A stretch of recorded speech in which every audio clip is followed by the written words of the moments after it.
From out of the comic books and into the movies, the Cape Crusader opens his newest adventure in Batman, one of 4 new movies we'll be reviewing this week on Siskel and Ebert.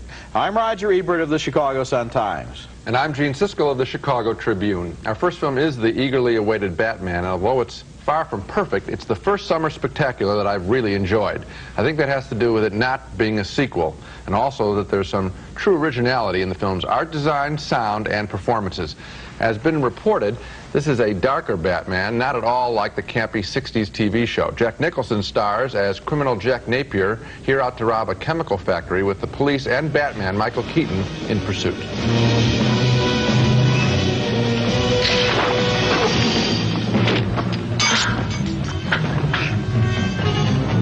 Zeke! Let him go! Or I'll do Gordon!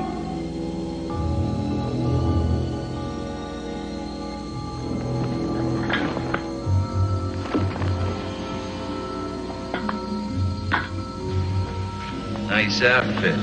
Jack Napier turns into the twisted character of the Joker after Batman throws him into a vat of acid, scarring his face. Thus, natural enemies are born. You freak. Terrorizes. Wait till they get a load of me. Out of uniform, Batman, of course, is millionaire Bruce Wayne, who draws the attention of photographer Vicki Vale, played by Kim Basinger. She's tipsy at the end of their first date. I feel a little drunk. And you're not anything. Hey, one drink and I'm flying. Why are you afraid of flying?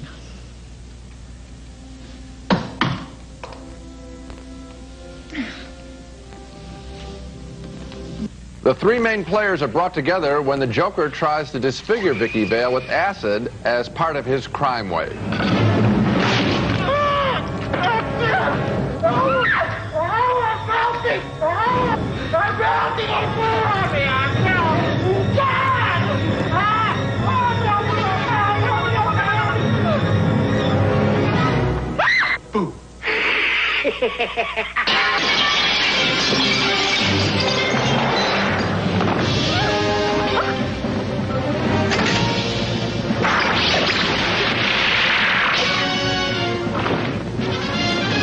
Hold on.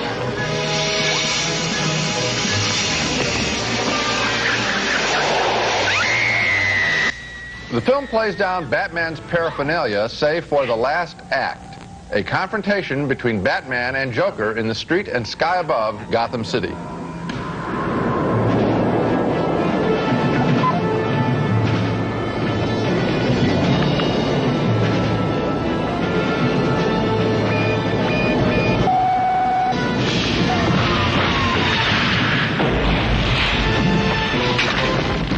The Batwing plane looks like a little model there. So does the Batmobile in some shots. Director Tim Burton obviously wants to recall the original comic book look as well as tell a more adult kind of story. And that adult approach is what I found so refreshing about this Batman movie. We have so many films these days that are being made for the teenage audience. Films that look like overblown TV shows. Here's a picture with adult stars, troubled characters, and a dark look.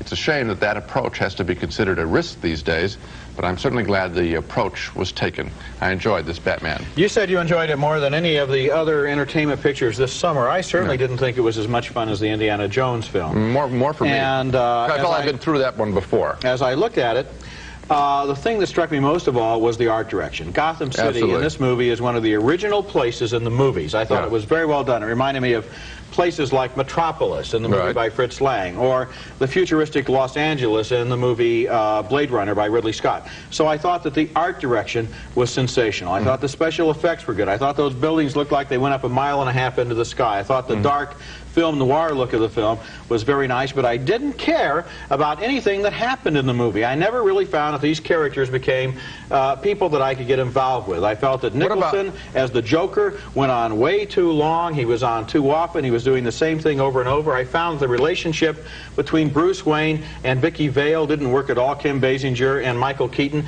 In fact, when she's in the Batcave and she sees for the first time that Bruce Wayne is in fact Batman, do you remember what her reaction was?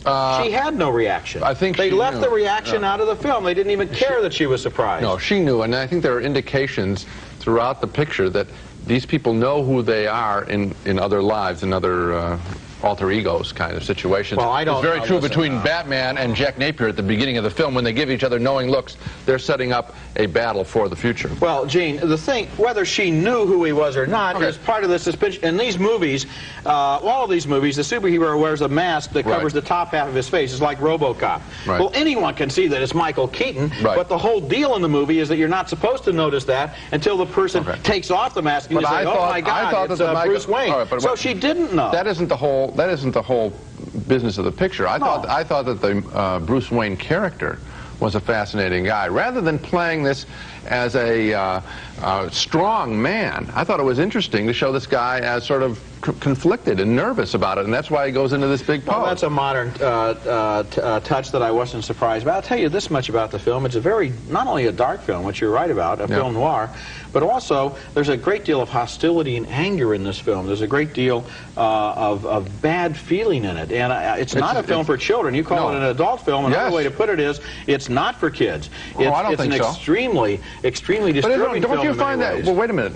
Aren't you glad to be disturbed? And you know how I mean that. I would have been glad to be disturbed by a film that made me care, that was able to get to not only use its special effects, but to encompass and surpass the special effects with a story. Because the one thing Spielberg knows in his special effects pictures is you've got to have strong characters and a strong story, or the special effects simply become something nice to look at. Well, I felt that I had entered a complete world, a psychological world, and a visual world. I bought it. The ending runs on too long. That I agree with you in story construction. It's that problem of the third act that a lot of action pictures have. Well, I admire, as you know, we can agree on one thing. We admire the look of the picture. Yeah. We just don't know if we agree on whether it works or not. We don't agree. We don't agree.